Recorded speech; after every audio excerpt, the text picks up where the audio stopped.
इस लेक्चर से हम शुरू करेंगे आवर्तबीजी जो पौधे हैं उनकी औत्तिकी, यानी उसमें उत्तक की संरचना किस प्रकार की होती है। तो इस लेक्चर में सबसे पहला टॉपिक हमारा रहेगा पादप उत्तक। तो पादप उत्तक की परिभाषा आपको पता होनी चाहिए। तो पादप उत्तक क्या है? कोशिकाओं का एक समूह होता है जो कि एक निश्चित प्रकार का कार्य करता है। जैसे जाइलम की बात करें तो वो जल के संचालन का काम करता है, उसी तरह से फ्लोएम की बात करें तो वो भोजन के परिवहन का काम करता है। उसी तरह से अगर अपने बात करें विभज्योतक की तो उसका काम है कोशिका विभाजन का, जिससे पौधों में प्राथमिक और द्वितीयक वृद्धि होती है। तो इस तरह से ये पादप उत्तक की परिभाषा है। तो ये जो उत्तक शब्द है या टिश्यू शब्द है ये किसके द्वारा दिया गया था? तो एक वैज्ञानिक का नाम आपको ध्यान में रखना है, एन ग्रू। इस एन ग्रू को ही हम लोग बोलते हैं पादप औत्तिकी का जनक। अगर अपने बात करें कि भारत के अंदर यानी भारतीय जो पादप औत्तिकी है उसका जनक कौन है, तो आपको एक वैज्ञानिक का नाम ध्यान में रखना है, के चौधरी। अब अपने बात करते हैं कि जो पादप उत्तक हैं वो कितने प्रकार के होते हैं। तो पादप उत्तकों को मुख्य रूप से दो प्रकारों में विभाजित किया गया है, विभज्योतक और दूसरा है स्थायी उत्तक। तो विभज्योतक जैसा कि नाम से इसके पता चल रहा है कि इसमें जो कोशिकाएं हैं वो लगातार या तो विभाजन कर रही होती हैं, तो विभाजनशील जो कोशिकाएं हैं उनको हम क्या बोलेंगे? विभज्योतक बोलेंगे। या फिर इन कोशिकाओं के अंदर विभाजन की क्षमता होती है। इसका मतलब आगे चलकर ये कोशिकाएं विभाजित हो सकती हैं या विभाजित होंगी। तो इस प्रकार का जो उत्तक है वो विभज्योतक कहलाता है। दूसरी तरफ अगर अपने बात करें स्थायी उत्तक की, तो स्थायी उत्तक में क्या होता है? जो कोशिका विभाजन है वो रुक जाता है।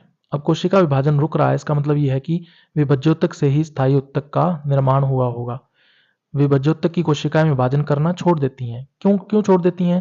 तो उसका एक कारण है कि विभज्योतक की कोशिकाएं एक विशिष्ट कार्य करने के लिए ही विभाजन करना छोड़ देती हैं और वो स्थायी उत्तक में परिवर्तित हो जाती हैं। तो इस तरह से विभज्योतक से ही स्थायी उत्तक का निर्माण हुआ है। और ऐसा क्यों होता है? क्योंकि विभज्योतक की कोशिकाएं कोशिका विभाजन करना छोड़ देती हैं या उसमें कोशिका विभाजन रुक जाता है। तो ये अंतर है विभज्योतक और स्थायी उत्तक में।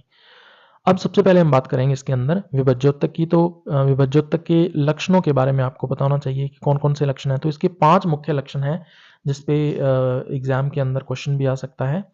तो सबसे पहला लक्षण इसके अंदर आता है कि इसकी जो कोशिका भित्ति है वो पतली होती है और ऐसी कोशिकाएं हमेशा जीवित होती हैं। तो पतली भित्ति वाली जीवित कोशिकाओं का पाया जाना विभज्योतक का अभिलाक्षणिक गुण है।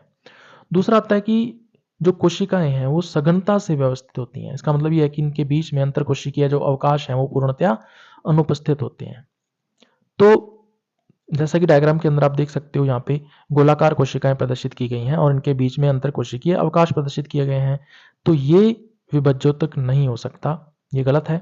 दूसरी तरफ कोणीय कोशिकाएं शो की गई हैं, प्रदर्शित की गई हैं और जो आपस में इस प्रकार से सटी हुई हैं कि इनके बीच में कोई भी अंतर कोशिकीय अवकाश जो है वो उपस्थित नहीं है।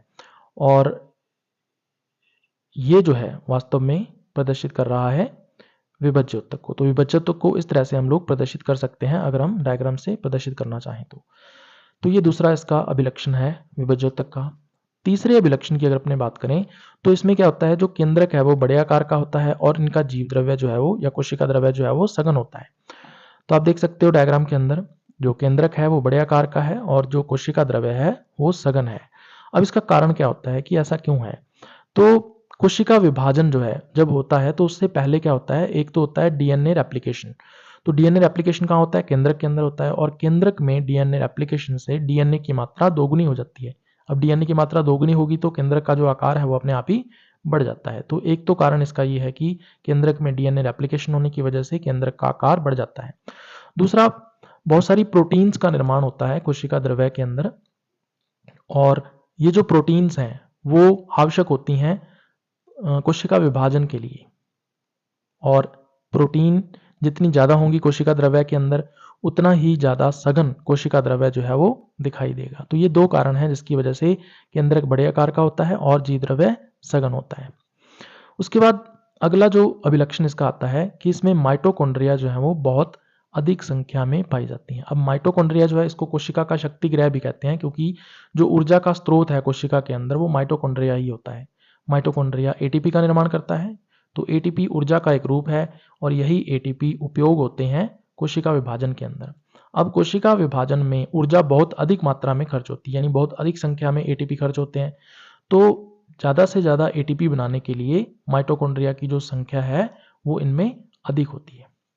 उसके बाद पांचवा इसमें अभिलक्षण आता है कि इनमें केंद्रीय रिक्तिका और हरित लवक जो है वो अनुपस्थित होते हैं। तो नॉर्मली क्या होता है, किसी भी पादप कोशिका का ये एक अभिलक्षणिक गुण है कि उसमें बिल्कुल केंद्र में केंद्रीय रिक्तिका होगी बड़े आकार की, लेकिन विभज्योतक एक ऐसी कोशिका है जिसके केंद्र में केंद्रीय रिक्तिका अनुपस्थित होती है। दूसरी तरफ हरित लवक अनुपस्थित होता है। इसका मतलब जो विभज्योतक है उसकी कोशिकाएं कभी भी प्रकाश संश्लेषण नहीं करती हैं और कभी भी हरे रंग की नहीं होती हैं, क्योंकि उनमें हरित लवक अनुपस्थित होते हैं। तो ये 5 अभिलक्षण हैं विभज्योतक के, जो एग्जाम के अंदर आपसे पूछे जा सकते हैं। उसके बाद हम बात करेंगे विभज्योतक के प्रकार। तो विभज्योतक कई प्रकार का होता है। इसको विभाजित करने के या प्रकारों के अंदर विभाजित करने के 3 मुख्य आधार हैं। सबसे पहला उत्पत्ति के आधार पर विभाजित कर सकते हैं, फिर विभाजन तल के आधार पर विभाजित कर सकते हैं, और तीसरा है स्थिति के आधार पर हम विभाजित कर सकते हैं। तो 3 मुख्य आधार इसके हैं। तो सबसे पहले हम लोग बात करेंगे उत्पत्ति के आधार पर। तो उत्पत्ति के आधार पर जो विभज्योतक है ये 2 प्रकार का होता है, प्राथमिक विभज्योतक और दूसरा होता है द्वितीयक विभज्योतक। अब इसमें अंतर क्या है? जो प्राथमिक विभज्योतक है ये पौधे की भ्रूणीय अवस्था में ही उत्पन्न हो जाता है, इसलिए इसको, क्योंकि ये सबसे पहले बन रहा है इसलिए इसको प्राथमिक विभज्योतक के नाम से जानते हैं। दूसरी तरफ अगर अपने द्वितीयक विभज्योतक की बात करें तो द्वितीयक विभज्योतक का निर्माण तब होता है जब द्वितीयक वृद्धि शुरू होनी होती है। तो द्वितीयक वृद्धि शुरू होने से जस्ट पहले जो उत्पत्ति है उसकी होती है द्वितीयक विभज्योतक की। तो इसको हम लोग डायग्राम से समझ सकते हैं। तो इस डायग्राम को हम लोग अगले लेक्चर के अंदर कंटिन्यू करेंगे।